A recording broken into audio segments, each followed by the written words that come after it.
Hey everybody, we're going to talk about dialogue today. Dialogue, of course, from the Greek, di for two, log for speech, and like so many things in literature and writing, it all goes back to the ancient Greeks who had playwrights during their Dionysian festival.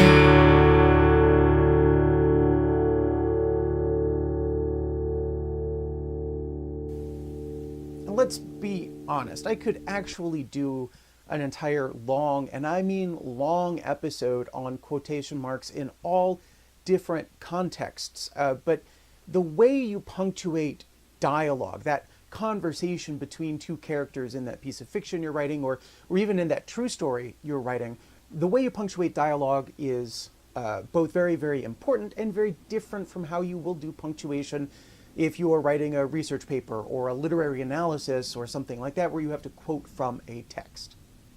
Oh, and don't get me started on like the people from Canada who put their periods and commas on the outside. That's just insanity. But anyway, dialogue is part of what makes a story, whether it's made up or true, feel real to your readers. So making sure you can punctuate it correctly, very important, because every narrative you write should really have some dialogue. And I'm just going to talk about 3 quick rules for punctuating dialogue in a narrative. Rule number 1, put quotation marks around direct dialogue only. And the corollary to rule number 1, put a comma with a tag only if it goes with direct dialogue. Now, if nobody's ever taught you the difference between direct and indirect dialogue, here you go. Direct dialogue is word for word what a character or what a person says. Indirect dialogue is a summary or a paraphrase of what somebody says. Check out this very true story that I wrote.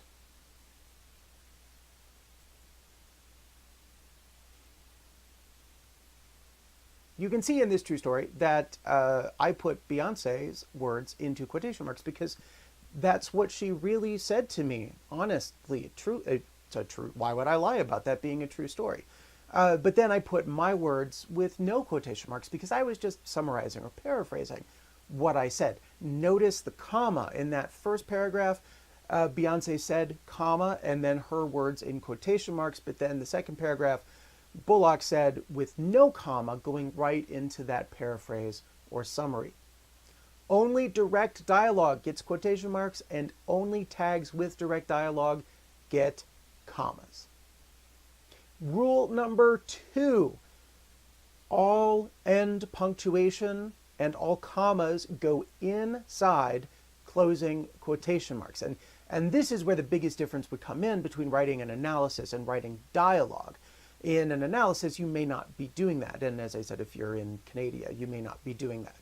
But periods, commas, quotation marks, exclamation points, anything that comes at the end of a speaker's words and is part of a speaker's words needs to be inside the quotation marks.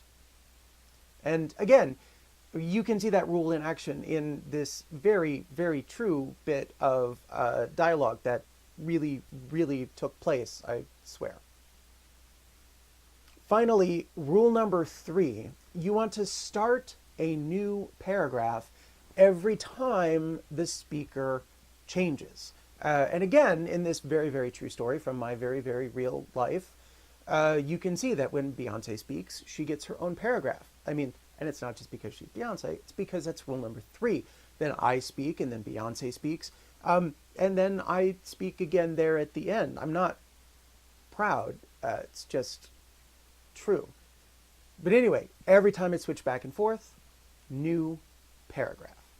And that's it. I hope these 3 quick rules about punctuating dialogue are going to help you write a better narrative the next time around. I will see you for the next one.